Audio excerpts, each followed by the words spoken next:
I've been told many times that he's a dangerous man. I've had some threats, but I'm still here talking with you. I am a husband, a father, a lawyer, a Christian, and a proud Canadian. I started this series because it was clear that our nation needs truth. Not just another biased narrative, but real information of substance. We need access to facts and the freedom to think for ourselves. I'm Leighton Grey, and this is Grey Matter. Hello, everyone. Welcome to another episode of Grey Matter. Well, we have another really interesting show for you with a brilliant and accomplished guest. Before we get there, I want to mention something that just happened. It's important. At Miracle Channel, which broadcasts this show, MCA Media Group has partnered with Dr. Phil's Merit Street Media in the United States to launch Merit TV Canada. This just happened in the last couple of days. And it's part of a strategic partnership with Dr. Phil's Merit Street Media. And it's going to result in a collaboration to provide Canadian audiences with a fresh and vibrant array of content, including drama, comedy, documentaries, reality shows, and coverage of current events. And it includes the Return to Reason suite of shows, of which we are a part. So check that out. That's a new collaboration called Merit TV Canada. Well, question number one, do you know who George Soros is? If you don't, then you should, because he's actually someone who has been very close to Justin Trudeau for many years. And the two contenders to Justin Trudeau's position as Prime Minister of our country, that is Chrystia Freeland and someone named Mark Carney, are both acolytes of George Soros. They're very, very close to him. In fact, I would say that Chrystia Freeland was sort of his Padawan. So we have on the show today someone who is really a world-renowned expert on George Soros, has written a really interesting book and other topics. And her name is Dr. Rachel Ehrenfeld. Welcome to the program. Thank you. Thank you for having me. So she is part of something called, in fact, she's the founder and president of something called the American Center for Democracy and the Economic Warfare Institute. And we're going to introduce her properly and talk about a new book that she's written called The Soros Agenda, and also another book that she's written previously called Funding Evil. But before we go there and introduce her properly, we're going to go to our framing aphorisms. One is from George Soros, and I'll warn you, these are shocking. He says, "I've made my life's mission to destroy the United States. I hate this country. I hate all the people in it." He said that in Newsweek in 1979. He also said that the main obstacle to a stable and just world order is the United States. Very shocking. And then on the subject of Islam, a quotation that we've had here before from Sir Winston Churchill, who said, "Individual Muslims may show splendid qualities, but the influence of the religion, Islam, paralyzes the social development of those who follow it. No stronger retrograde force exists in the world." So who do we have on the show today? Well, our guest is, as I said, the founder of this American Center for Democracy, and is doing some incredible work. She has a multidisciplinary approach, which encompasses economic warfare and weapons of mass effect, that's WME, including disinformation, free speech, indoctrination, propaganda, PC coercion, lawfare, corruption, money laundering, political Islam, terrorist financing, narco-terrorism, and the links between criminal and radical networks and jihadi terrorist groups. So she focuses on identifying patterns that are seemingly unrelated to provide really, really useful information to authorities to detect and prevent some of these terrorist events, I should say. She also, this is worth noting, she successfully challenged a lawsuit launched by a Saudi financier of Al-Qaeda in the UK as a weapon to silence her and others from exposing him and his ilk.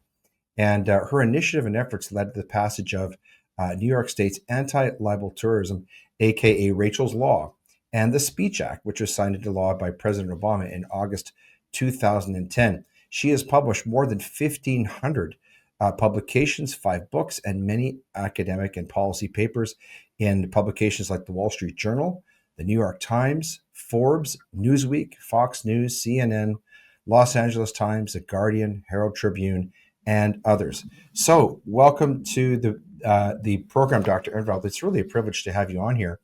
I read the book about George Soros. I was very interested, and I'm going to tell you why in a minute after I let you talk. But talking about George Soros, it's really when you start to look at him and in reading your book, it really is astonishing the level of influence that this man has developed. Yeah. And this makes it all the more shocking that recently, just on January the 5th of this year, he was awarded the Presidential Medal of Freedom. How does this how Well, does this happen? By President Biden. Yes, yes. But how does Not it how did this all happen? How did he become so influential and such a powerful person in not only in American life but in really in global geopolitics? He has been the major funder of the Democratic Party for many, many years. And he's now 94 and plus years old. And it was not he got the Medal of Freedom Award, but his son, Alexander Soros, who is now his heir, who is actually running the foundations, received the award for him. And it was not, I don't know if he's old, he's frail, he couldn't come. But it was also, I don't know what's going on with him now, but it seems that it was also a very good strategy to introduce his son to everybody Mm. because he was the recipient. So, together with President Biden, so in order to cement the heir of George Soros in the public's mind. So he was the one, the recipient. So it is really introducing him to the public. So Mhm. the Soros agenda is still alive and well, and he has at least $2.5 billion to spend on promoting woke agendas and really trying to change the world more because his father apparently didn't do enough damage. Well, it really is an astonishing story, his life, not only how he became fabulously wealthy, but just going back to, I watched an old interview he had on 60 Minutes. I'm sure you're familiar with this. I think it's from People should 1984. watch it. People should watch it. And today, it's good to Yeah. speak about it because it's Holocaust Memorial Day. Oh, Yeah. thank you for mentioning that. Yeah, so I watched this video, and in it, people should check this out. It's on YouTube. And he's being interviewed by 60 Minutes, and the interviewer is being pretty blunt with him, saying, you were living in Budapest. Your father was a lawyer, and somehow you began working for the Nazis to try and find people, Jewish people, and started really working against your own people. And then he was asked, well, how do you feel about that? And he sort of shrugged his shoulders and said something like, "Desperate times call for desperate measures." And to me, that almost captures the man, doesn't it? He said that he feels fine about it, Yeah, actually. yeah, He said, no, he didn't say that it was desperate times, yeah. desperate measures. He actually said that he feels fine. So you don't Mhm. feel any guilt? No, no, no. He did what he had to do. And okay, so Jews uh, pretended to be Aryans or tried to look like Aryans, whatever, in order to survive Right. when the German occupation, the Nazi occupation in Hungary in 1944. However, Soros was 14 years old. So he was this, his father arranged that he would be so supposedly adopted by a Hungarian Nazi party member who worked with the Nazis, Mhm. and to go with him to identify Jewish property. Right. So, and then what happened? The property was confiscated. The Jewish owners were either killed, shot into the Danube, or were transferred to Auschwitz and killed and murdered by the Nazis there. Hmm. So that's what he has done. He said also that his father actually helped because he was a lawyer, and so he helped forge documents to save other Jews, whatever the story is. Now, but that's what Soros had done at the time. So he said that that actually shaped his character. Mm. Hmm. Okay, so I mean, uh, somebody with conscious. What I think is really bad that he had many opportunities to say, well, I had to do what I had to do to survive, but I'm really sorry, and some kind of remote nothing. Hmm. Uh, Hmm. no, he never used that opportunity. And mind you, he doesn't like not only America, he doesn't like the Jewish state of Israel. He's Right. against the Jewish state of Israel. Hmm. So he's been funding directly, indirectly, uh, Hamas affiliated groups, Palestinian terrorist organizations, and even on October, when the demonstration started against Israel, not against Hamas, for Hamas, in the US and in Canada and elsewhere, they funded several organizations immediately in order Hmm. to do. So yeah, that's kind of interesting, I would Hmm. say. It really is amazing how broad-reaching his network of funding is. Of course, it all leans to the left. The other thing that really astonishes me, Dr. Ehrenfeld, and I'd appreciate your insight on this, is he seems to wrap himself in sort of in the cloak of Judaism. He identifies as a Jew, and yet he doesn't seem to be particularly vilified by the Jewish community. But I had a personal experience with this 5 years ago when I published something basically in here in Canada online, a piece saying that I thought that George Soros was interfering with U.S. and Canadian elections, which he was and he is. But Yeah, then I got roasted on the Canadian Broadcasting Corporation by anti-Semite, yes, Semite. but exactly. In fact, it was called the latent. I was called the latent anti-Semite by a Muslim university professor of all people, which is really That's shocking because I'm wonderful. I I am not an anti-Semite at all. I'm a Christian. No, and to Uh, be clear, yeah. So why how has this happened? How is he able to do this? he doesn't wrap himself in anything Jewish, actually. No. Yeah, he was born to Jewish parents. He has been using the religion he was born into as a shield. Right. So, Yeah. and he did it from the very beginning. Hmm. Anybody who criticizes his statement, his contributions, his actions, his initiatives, his policies, is immediately labeled and defamed and slandered Hmm. as an anti-Semite. So no, if somebody says, "Well, Soros the Jew is so and so," it's one thing. But when somebody is criticizing his policies, which are against American interest, against free speech, against capitalism, uh, people have the right to do that. Hmm. And so, not everybody who criticizes Soros, most people actually are not uh, Hmm. attacking him because of his religion, but because of his policies. So, Hmm. but it helped. It helped him a lot because immediately all the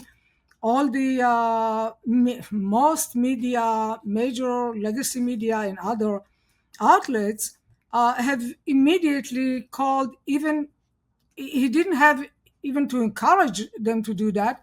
It became automatic. If you said Hmm. if you criticize Soros, you're an anti-Semite. That's it.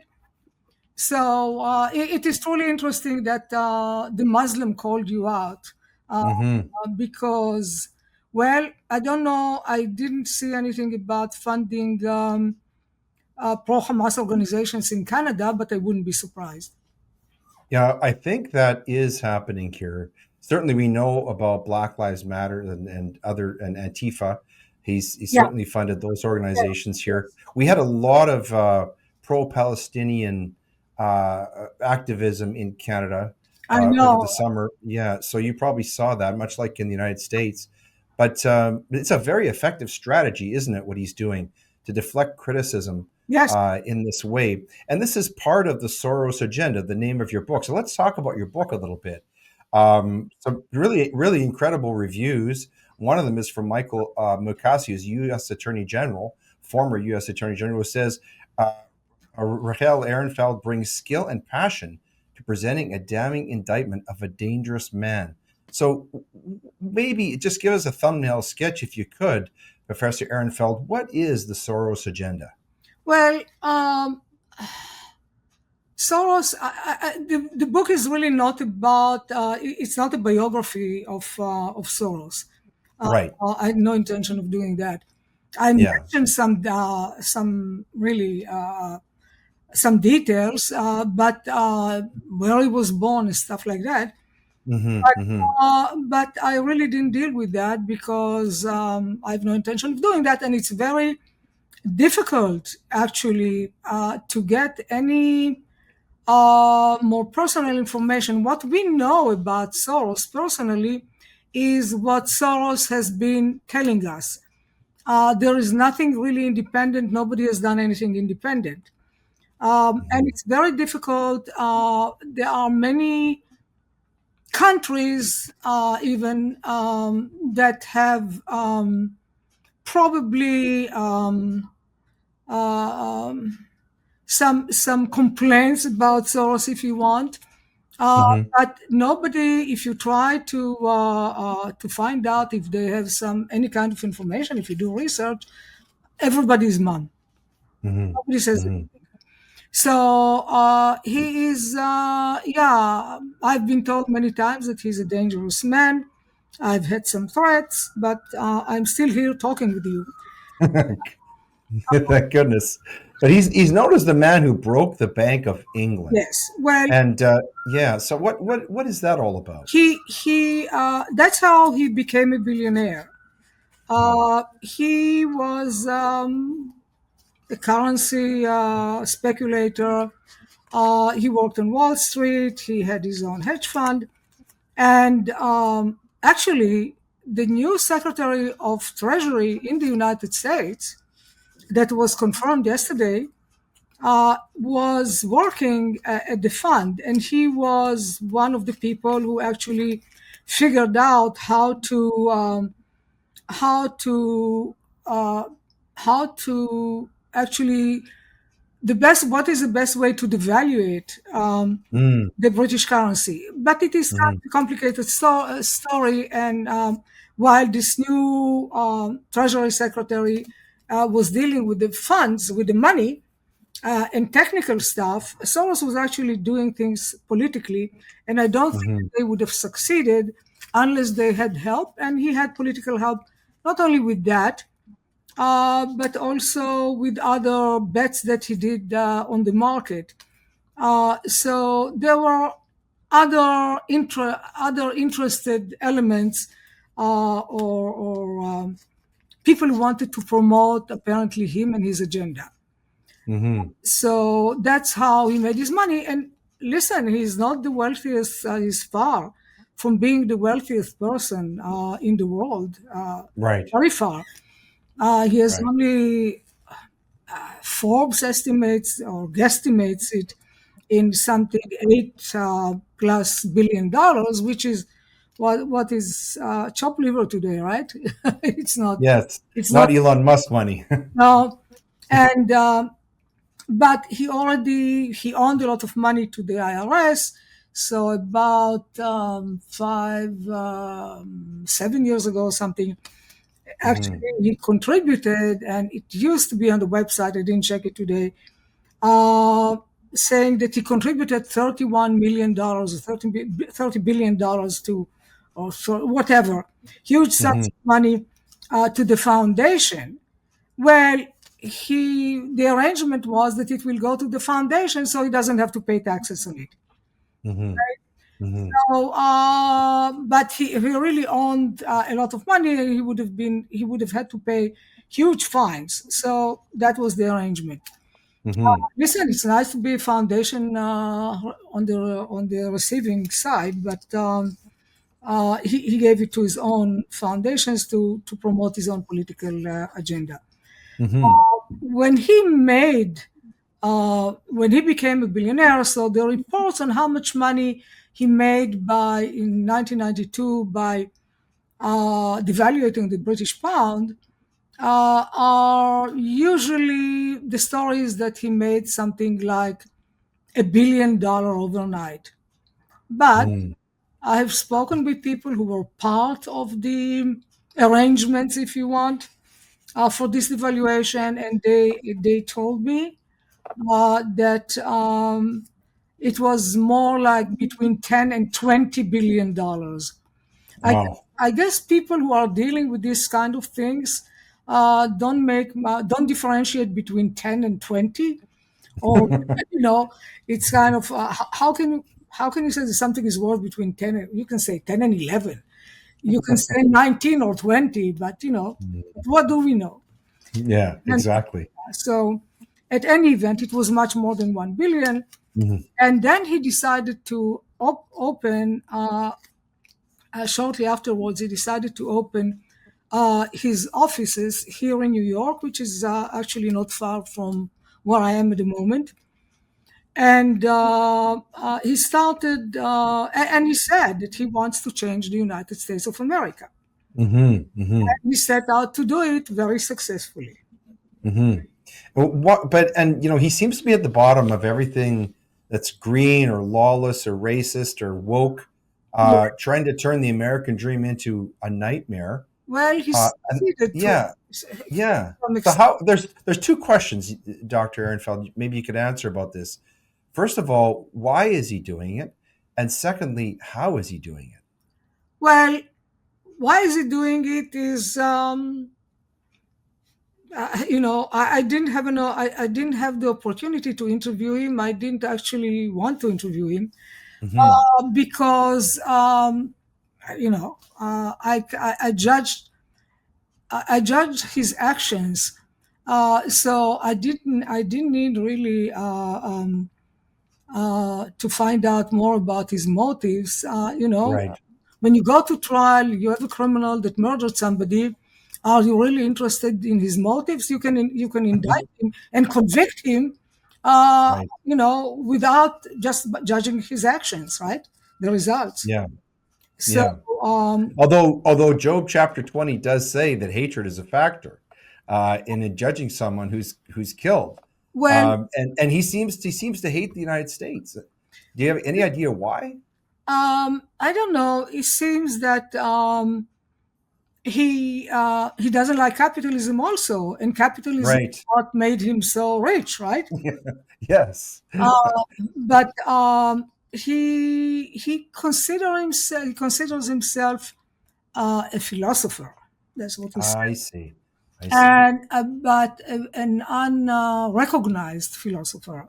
And he Mm, published many books, and he had written many articles, and he had given many speeches. And let me tell you, going through everything in order to prepare to write this book, and I cite him a lot, it was cruel and unusual punishment. So and I cite him a lot. The book itself is not, it's less than 100 pages text, right. Hmm.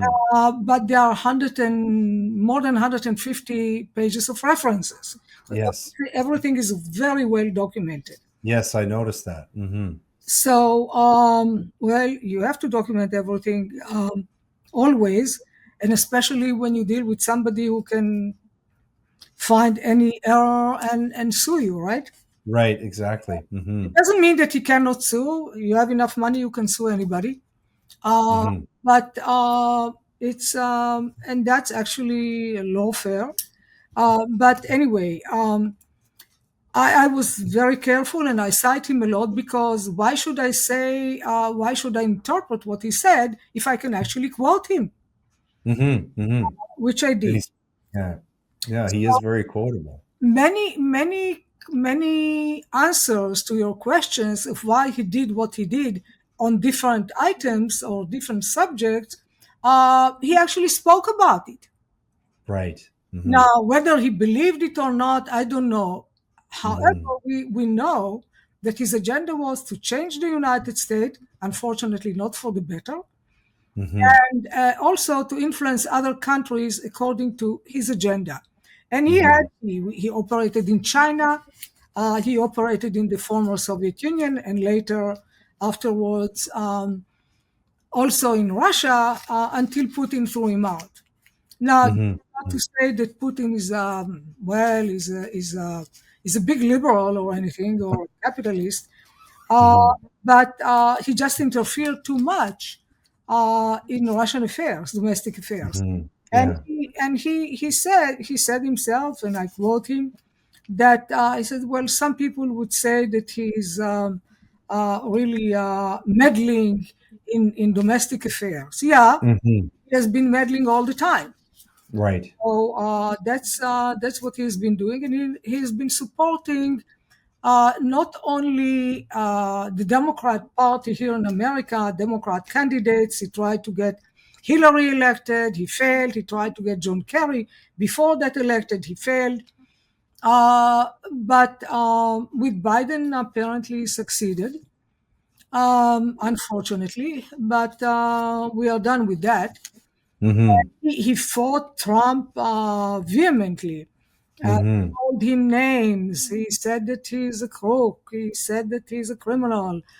He called him all kind of names, and he usually had the big stage to preach his hate, really, for America Right. or for Right. Trump.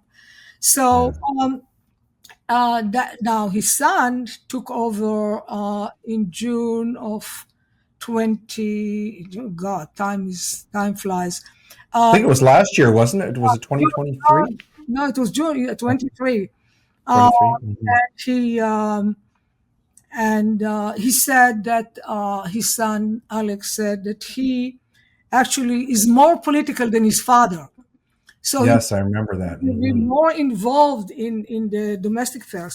And already they are promoting the Open Society Foundation um, or other, I mean, they have the foundations and they have a huge network, Mm-hmm. are promoting, continue to promote woke, anti-American, surely anti-Trump, funding lawsuits, Mm-hmm.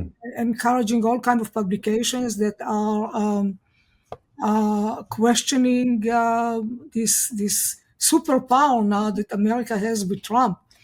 Mm-hmm. They are completely against it and against any domestic and foreign policy that the new administration is promoting. And but not only here, in other they are involved in other countries in elections in Georgia, in former Soviet Union republics are a big target for them. They've been involved Mm-hmm. for a long time, and they've been involved in elections almost anywhere in order to get the candidate that will promote the global woke Mm-hmm. anti-capitalist agenda everywhere. Mm-hmm. Yeah, I know his Tides Foundation has been very active in Canada too, It's closely connected to the Liberal Party of Canada. Is it? It's not the Tides Foundation. not, he sends a lot of money. They transferred a lot of Ah, money. Tides Foundation is as a foundation is a left foundation, right. Mm-hmm. left supporting foundation that receives money from different organizations, different Mm-hmm. sources, and they have projects that the money that is coming to is going that the money is coming from going Mm-hmm. uh, to designated projects. Mm-hmm. So it's kind of one step removed from direct Hmm. distribution. Okay, so they Hmm. sent it to Hmm. pool, and we don't know anything about it. Tides decided to give it to the Palestinians or to Hmm. I don't know who in Canada. Okay, Liberal Party of Canada was one of them. yeah. Um, I So can see I can see that this is very difficult to unravel, isn't it? There's a lot of sophistication in the way that he operates, and it must be very difficult to stop this. And that's part of what you do, isn't it? Is yeah, identifying how these trends, yeah. and then you use that information to help authorities Well, prevent and stop this type of infiltration and the harms that it causes. Is I that right? yeah. Well, I had a lot of years actually studying how terrorists are funding themselves, Hmm. how Hmm. drug traffickers are laundering their money, so how corruption works everywhere. So with that background, I felt quite comfortable in going after this because this is has been causing a lot of damage to the United States, to Israel, and to other so-called more or less normal countries. Hmm. Hmm. And you talk about he talks about his hatred of the United States, and one would think that that would make him a friend to China. But I discovered a piece from 2021 which says that China officially declared George Soros a global terrorist, and they call him the son of Satan. That's the communist Chinese Communist Party labels billionaire globalist the most evil person in the world. So how can he be? How can he hate America? You'd think he'd love China, but China hates him too. Is this right? Well, he actually opened a foundation in China. He didn't call it open society. No, I mean Hmm. you cannot call anything in China open, right? He called it something else, and he operated there for less than a year, uh, also, and then he left because he said apparently the Chinese decided that they had enough. However, Hmm. his reasoning was that when he went in, he said that he didn't want the agreement with the Chinese was that there will be nobody from the Chinese Communist country. I'm sorry, Chinese Communist Party that would work in this foundation. Well, Hmm. Hmm. guess what? He then found out that there were actually some people who were working there who were members of the Chinese Communist Party. Really? Okay, so that was the reasoning for why he left. I mean, Hmm. the Chinese, the Chinese don't fool around too much, and you cannot go to Hmm. court and sue them or something like that. It doesn't work. Um, Though I'm not so sure, since he's been active with in Mongolia and in neighboring countries to China, I'm not so sure that there is no at least financial activities with the Chinese.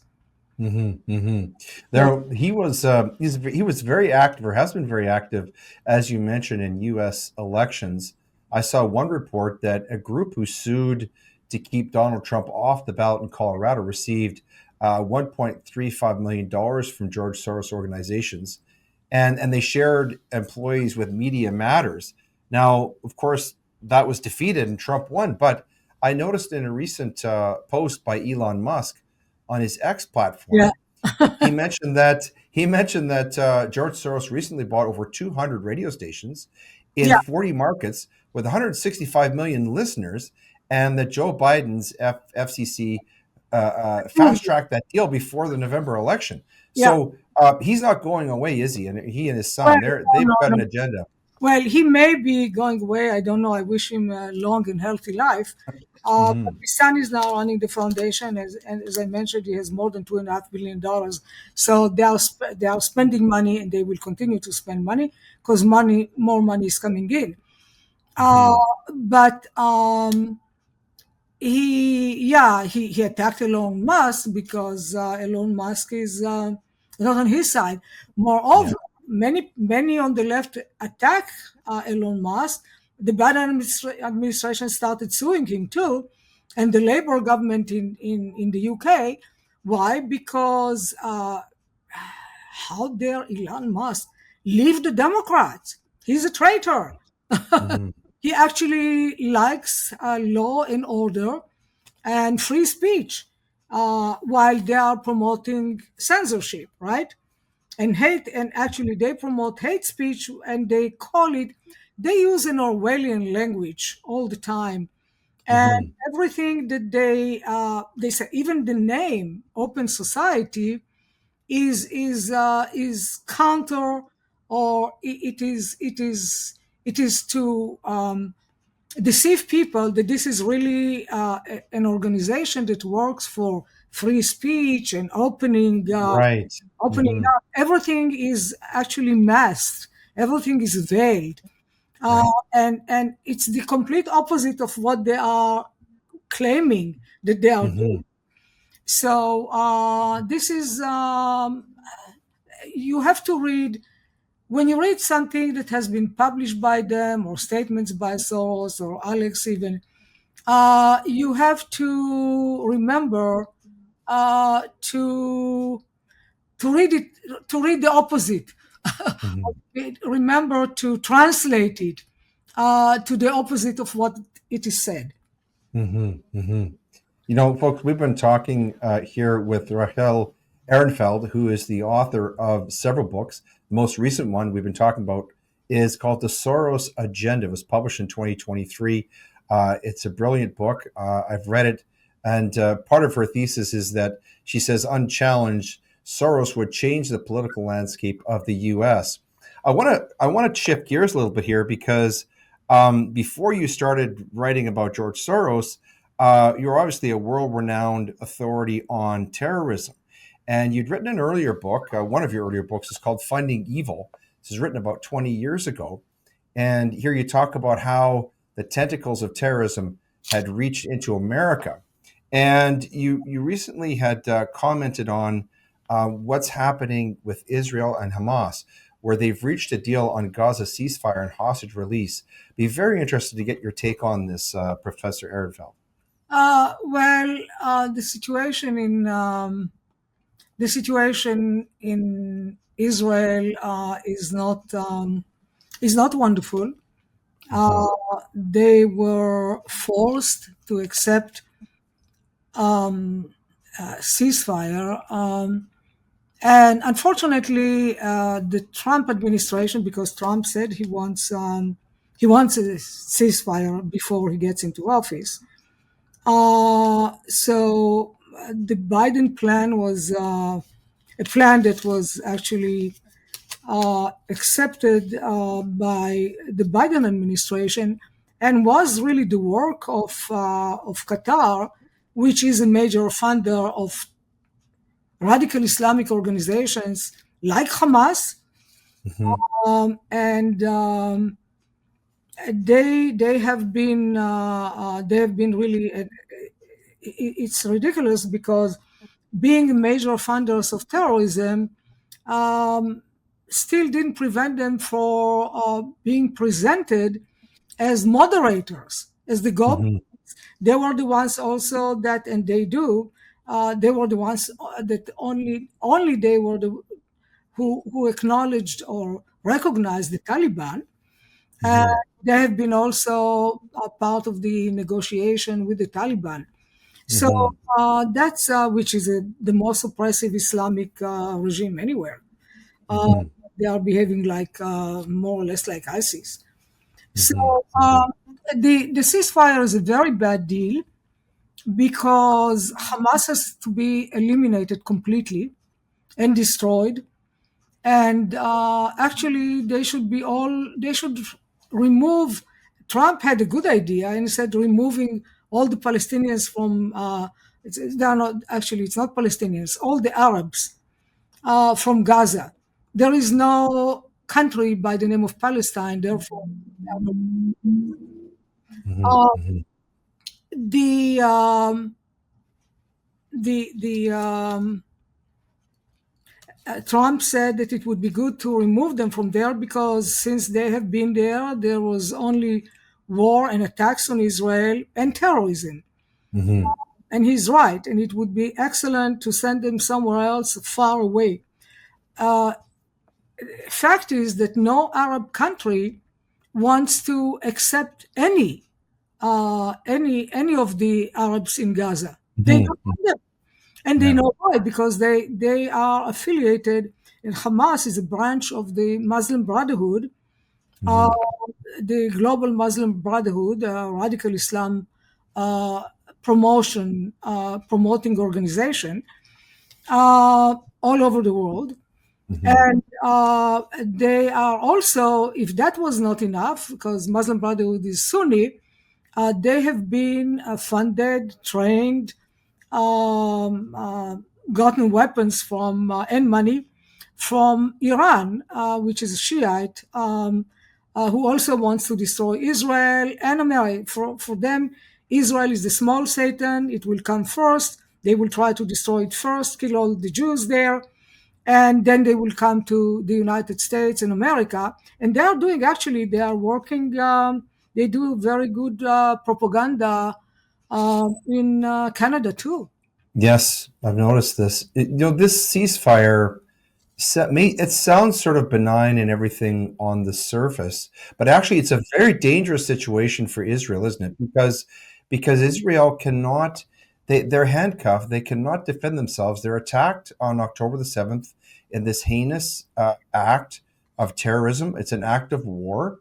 And if you read, Sun Tzu or von Clausewitz, they'll tell you that one of the main deterrents to war is that when you take on a stronger nation in war, in an act of war, you risk them carrying out war and obliterating you. And yet, Hamas and Palestine, the different sort of iterations of terrorism, they seem to be exempted from this, aren't they? They can just go on, and it's almost inviting the next attack, isn't it? These ceasefires. Radical Islam, either on the Sunni side like Hamas, or or Hezbollah in Iran, and the Houthis, who shot today again on American ships in the Red Sea. Yeah, the Uh, ceasefire is not going that well, is it? It's when very tenuous. Yeah. the ceasefire, these are terrorists. This is not an army. This is not another nation, an army. These are terrorists. These are thugs. These are murderers. They have committed the most heinous crimes. I Hmm. mean, horrible crimes, raping children, raping women, killing, maiming, burning. I mean, they have done terrible things, and Hmm. they videotaped it and actually sent it out. And the following day, they denied that they actually were there. So that's where all the demonstrations against Israel started. They claimed that Israel was doing that, and they Hmm. were there. You could identify the terrorists. Uh, Hmm. so, and this has been promoted uh, by the left, by international organizations that work with the left, funded by the left, and worked also with the Soros Foundation. And this Hmm. is not the first time that Israel is accused of doing harm to Palestinians. Well, it is actually, it's not the Palestinians, it's the Arabs who are living there, the Hmm. terrorists who actually attack them all the time. Hmm. Uh, Now, and the international organizations, the UN, USAID, World Bank, you name it, European countries, everybody was sending aid to Gaza. I mean, Hmm. really, nobody sent aid to Dresden and to Munich when during the Second World War, when we bombed them completely. Hmm. So, or to Hiroshima after the Hmm. bomb.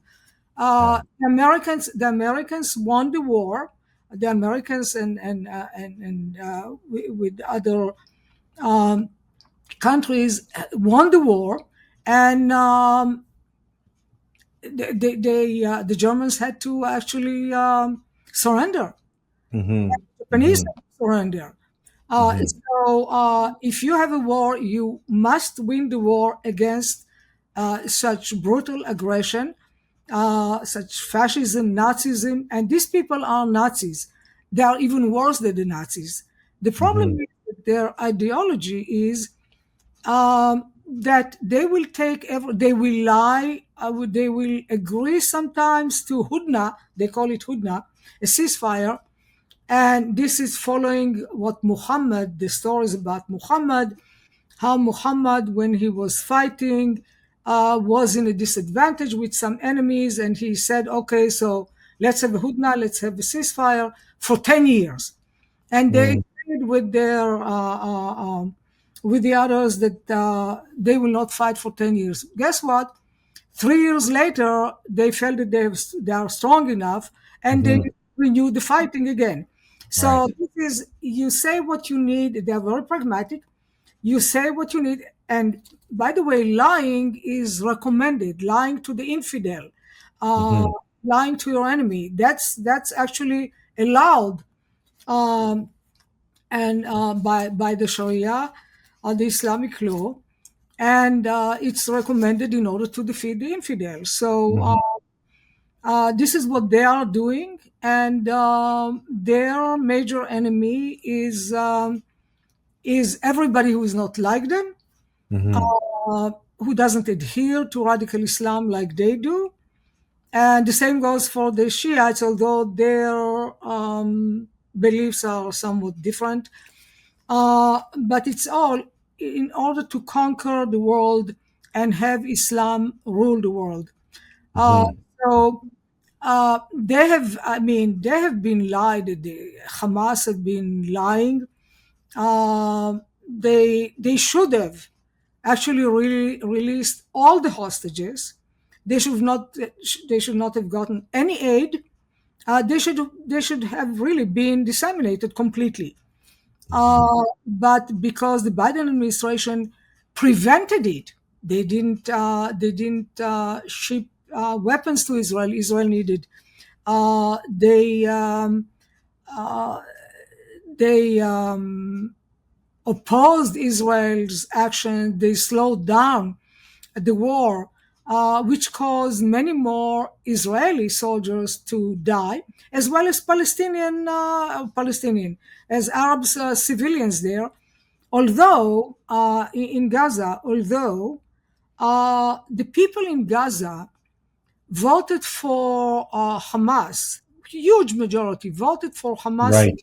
in Gaza in 2006. They never tried to get rid of them. And there were some people who opposed the Hamas rule, and they were executed in the town square everywhere. And they took videos of it and published it. And gays were thrown from buildings down, killing them. But the local population did not really oppose the Hamas rule. Moreover, and they have been indoctrinated, and they have been helped. They got a lot of help to indoctrinate the population from UNRWA, the UN agency that funded Hamas, operated the schools, operated hospitals, and everything in the service of Hamas terrorists. So this call about all the innocent civilians, well, not too many of those, and everybody who is killed in Gaza is the responsibility. The blood is on the hand of Hamas Right.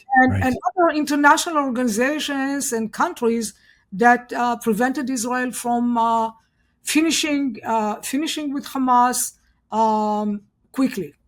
And not all the hostages are back. Only 7 were returned. They are supposed to return, I think, 3 more this week on Thursday. But now they actually issued a statement that they are not going to do it.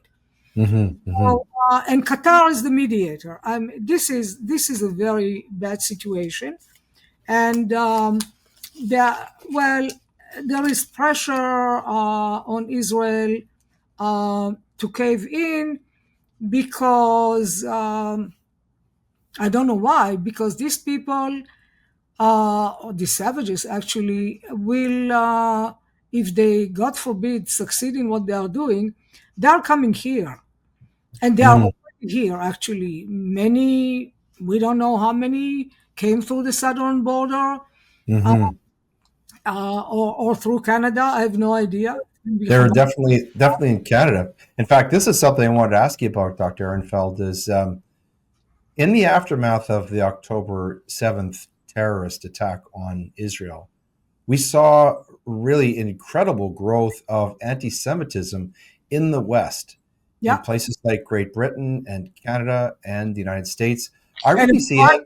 in Australia. Yes, yes. And I really see anti-Semitism as kind of a bellwether for something being very wrong in the culture. But I'm curious to know what you think about why the rise of anti-Semitism in the West, and why did it seem to come from the left?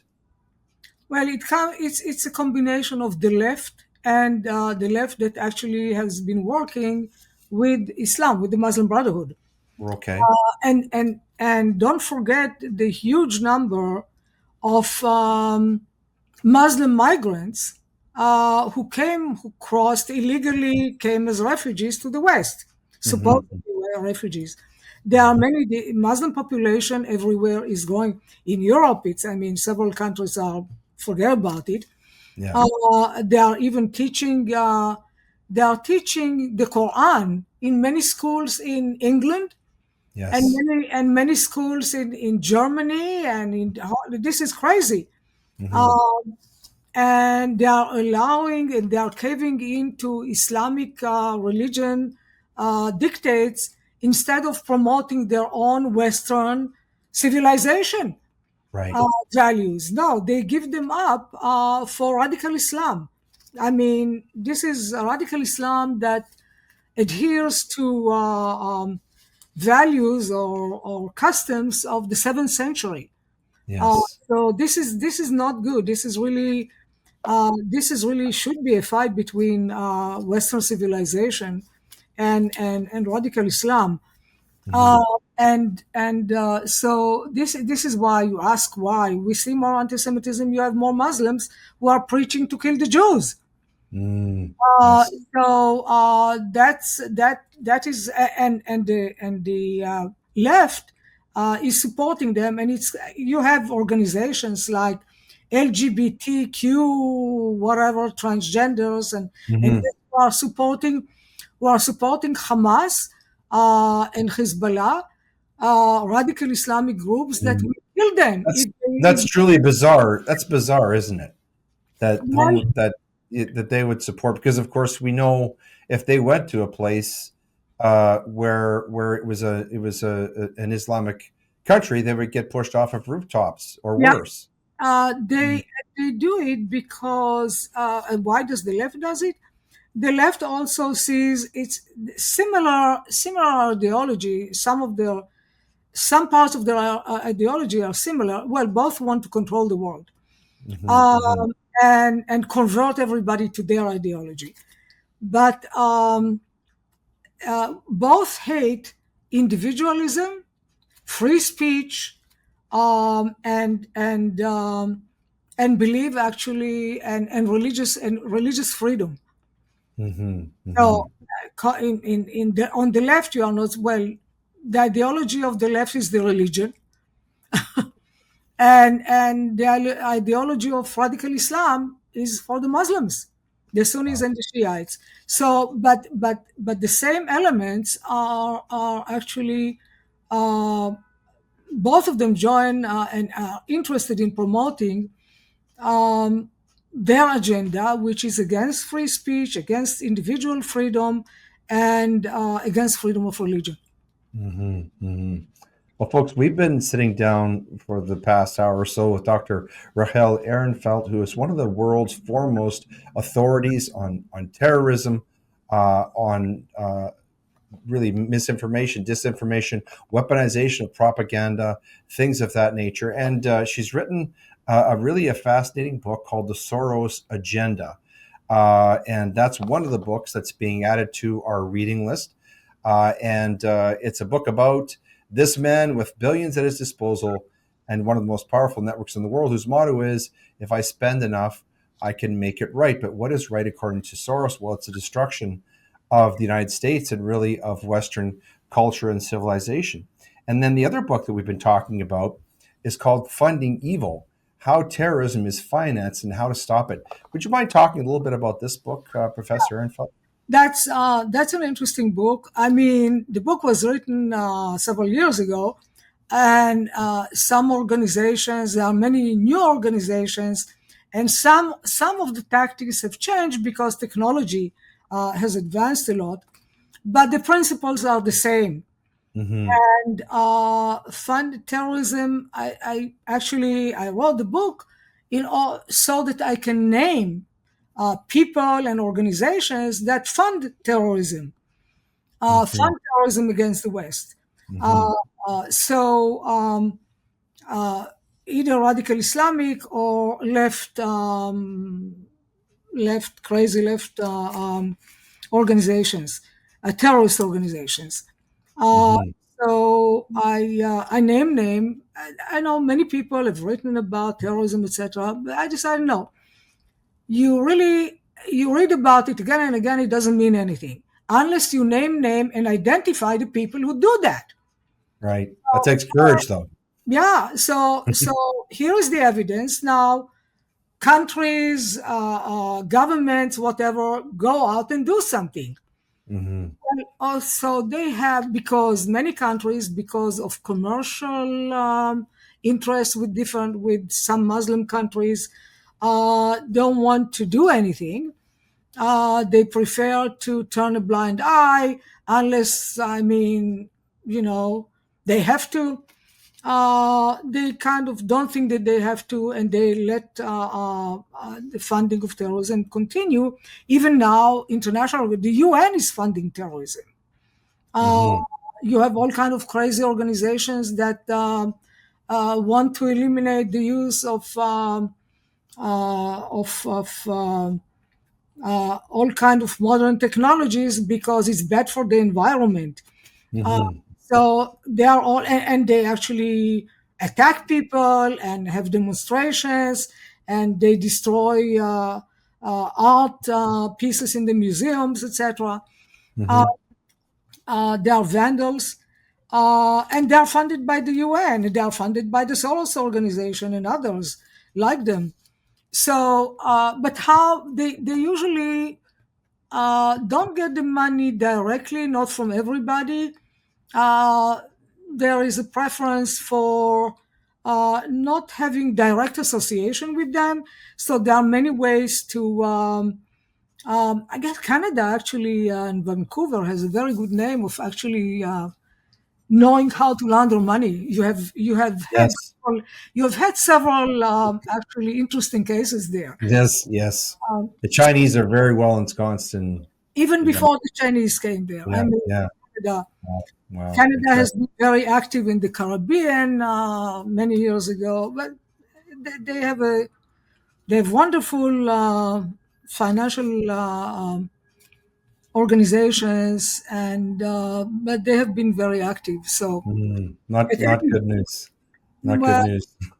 but that's what happens. I didn't Mm, make up anything, about it. yeah. Yes, I know. Dr. Ehrenfeld, you've written now 5 books, I believe, and been published over 1,500 articles. What's next for you? Are you working on a sixth book? What projects are you working on right now? I'm working on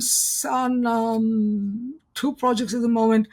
I'm actually working on I don't want to very interesting international projects that will make the lives of everybody who wants to continue to live in a civilized, law and order, free society, be interested Oh, in this. okay. Wonderful. But I have the American Center for Democracy, which I had, Hmm. has a website which, Which you founded that, right? That's yeah. yeah, it's acdemocracy.org. Hmm. And if anybody goes and looks at the website, you can find and search for things you are interested in.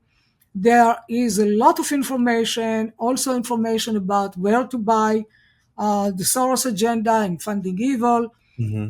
and other books. And it is, and by the way, the book is available in Amazon and other booksellers. So I encourage people to go and look at the American Center for Democracy, acdemocracy.org. Mm. Thank you, Dr. Ehrenfeld. I want to thank you for all of your incredible work, a lifetime of work, and also for the books that you have written and the one that you're working on. It's been our pleasure having you here, and I'm going to say that personally, I have been praying, and I will continue to pray for the good people of Israel, and that they will at some point be free of this plague of Hamas, which is aimed at destroying and obliterating them and their society. And so, I just wanted to say that to you that I have been praying for them. I'll continue to pray for them, and God bless all of the work that you are doing in that cause as well. And thank you so much for being our special guest here. Thank you for having me. I appreciate that.